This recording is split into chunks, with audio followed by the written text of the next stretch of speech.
Jake Paul and Mike Tyson now have been suspended from boxing after controversial fight in Texas. His profile on X posted it anonymously one day before the fight, explaining everything before deleting it today. A fake script has been going around that said Mike Tyson will get KO'd in round 5. Music.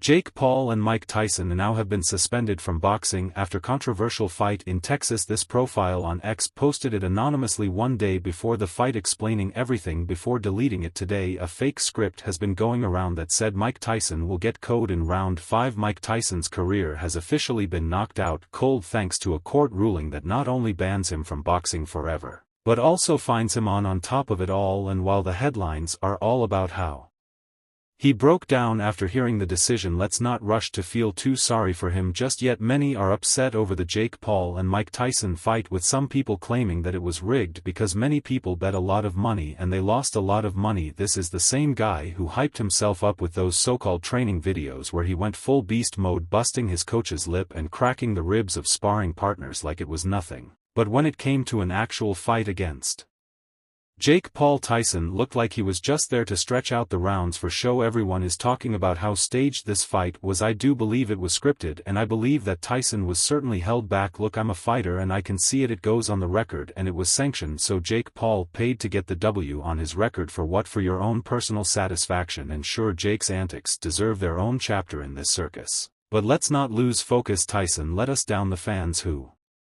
believed in him, cheered for him, thought he still had it. Now it's all official. Trust destroyed. Career over. Jake Paul Mike Tyson fight. Interesting script. How so? What do you mean by script? Weird. Just like scripted. In what way? No, I don't know. I actually really like Jake Paul. It just seems so. It's odd, bro. The timing. It's a timing. I mean, it's obviously odd. No, he fights two no names, beats them both. But what exactly did he do to land himself in this mess? Let's get into it, because no one else seems brave enough to spill the real story. Think the whole thing was scry. The whole thing was just a money grab. And for a lot of us that love Mike, and despite what he said in that interview with the girl about the legacy, we love him and his legacy, and we didn't like what we saw last, because this time it wasn't about reclaiming titles or proving he was the undisputed king of boxing. No, on November 15th, 2024 it was about something deeper, or at least that's what we were led to believe. At 58 years old, Tyson wasn't just boxing, he was trying to convince the world and maybe himself that the fire of his glory days still burned, and the stage a Netflix mega event billed as the fight of the decade. The opponent Jake Paul, yes, a guy who used to prank his neighbors for YouTube views and now somehow finds himself trading punches with boxing royalty. The build-up was insane. Tyson wasn't just training it for the fight, he was on a PR blitz that had fans salivating. Footage showed him unleashing absolute fury on punching bags, moving like a man half his age, all while grunting phrases like age is just a number. But once he's in that ring, he has to fight like his life is dependent on it, cause it will be. I truly believe that there's a lot of people who see me as an arrogant, which I can be sometimes, but I'm just having fun and entertaining the world. And you know what? For a moment we believed him. Analysts were glued to their screens. Twitter was a Tyson love fest, and even skeptics couldn't resist tuning in to see if the old lion could still roar. On paper it had everything: the raw power of a boxing icon versus the brash confidence of a Gen Z sensation. It was nostalgia meeting modern spectacle, and everyone wanted to see the music clash. Ladies and gentlemen, then fight night came, and the buzz turned into an uncomfortable silence pretty quickly. The ring was packed with tension as Tyson entered, stoic as ever, while Jake Paul basked in the spotlight like he just won an Oscar. The first bell rang and fans leaned forward expecting Tyson to charge in like he used to remind the world why they called him Iron Mike. But nope, instead we got a Tyson who was cautious, defensive. Dare I say that timid. Something was wrong. So round one was supposed to go like this: the opening bell rings and Tyson, showing flashes of his old form, immediately stalks forward with his signature bob and weave style. Paul maintains distance, circling the ring cautiously. Tyson lands a few jabs, but Paul's youth shows in his superior ability. By round two it wasn't just a hunch anymore. Tyson, the guy who used to bulldoze his way through legends, was now sidestepping punches like he was avoiding paying a parking ticket. Sure, there were glimmers of the old Tyson, a sharp jab here, a cheeky hook there, but they felt more like echoes than thunder. Meanwhile, while Jake Paul of all people was getting bolder, he was throwing calculated punches, landing combos, and actually looking good. And that's not a compliment, it's an indictment. By round 3 the writing was on the wall. Tyson looked gassed, his punches lacked power and his footwork resembled someone trying to find their way in the music.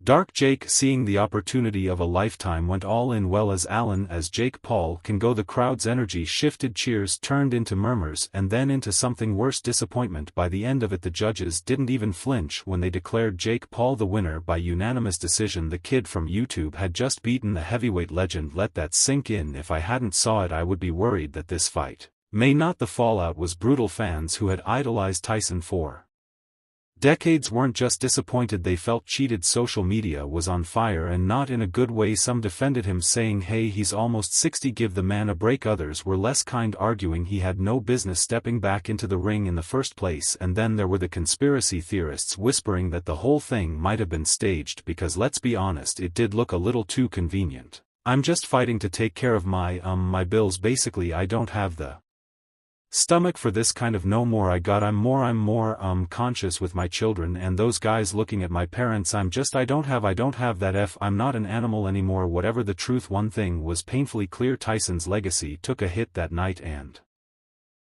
not just in the ring. For years he had been the symbol of raw, unstoppable power. Now he was something else entirely, a man who might have stayed too long at the party, and the sting of that fight would stick, not just for Tyson but for everyone who had believed even for a moment that the old lion could still rule the jungle. And I am pretty sure you don't know about this news, that hours before the highly anticipated Mike Tyson vs. Jake Paul fight, a suspicious little document began making the rounds on Twitter. This profile on Next posted it anonymously one day before the fight, explaining everything before deleting it. Today a fake script has been going around that said Mike Tyson will get KO'd in round 5, but that one was clearly not real, or an older script. At first glance it looked like your average internet conspiracy theory, but this wasn't some random fanfiction. Oh no, this was a leaked-in script. Yes, an actual script that outlined every move of the fight, from Tyson's early defensive stance to Paul's calculated jabs, all leading to Paul's win by, you guessed it, unanimous decision. If that wasn't spicy enough, the script even included Tyson's post-fight excuse, where he'd blame his poor performance on age and fatigue. Subtle. Round 2 Tyson comes alive, but his breathing grows heavier. Round 3 Paul gains confidence and lands a sharp right that stuns Tyson. That's exactly what happened. Fast forward tonight, and wouldn't you know it, the fight unfolded like it was ripped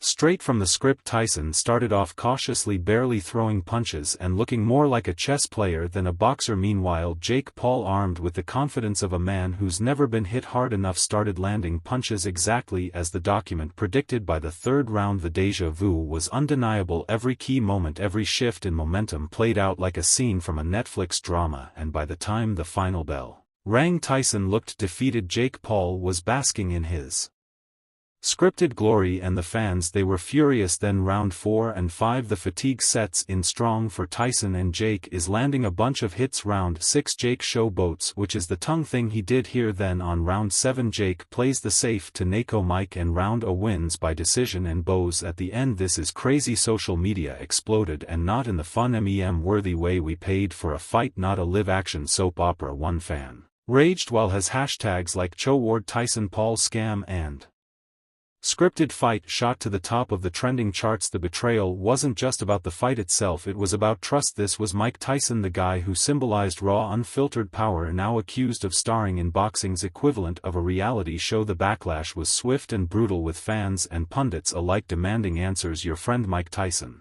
tweeted that he almost died over the summer. He said, lost, had a bunch of blood transfusions, just had to fight to get healthy, and then performance yesterday against Jake Pa. Just your thoughts on what we saw. Mike Tyson was right and I was wrong, and answers they got. Just days later the Nevada State Athletic Commission announced an official investigation into the fight. Netflix, which had been basking in the glory of record-breaking viewership numbers, suddenly found itself in the crosshairs. Whispers about backrow deals and shady financial incentives started leaking, implicating Netflix's head of live sports programming Nakia Biden and her team. The fight, as it turned out, wasn't pie.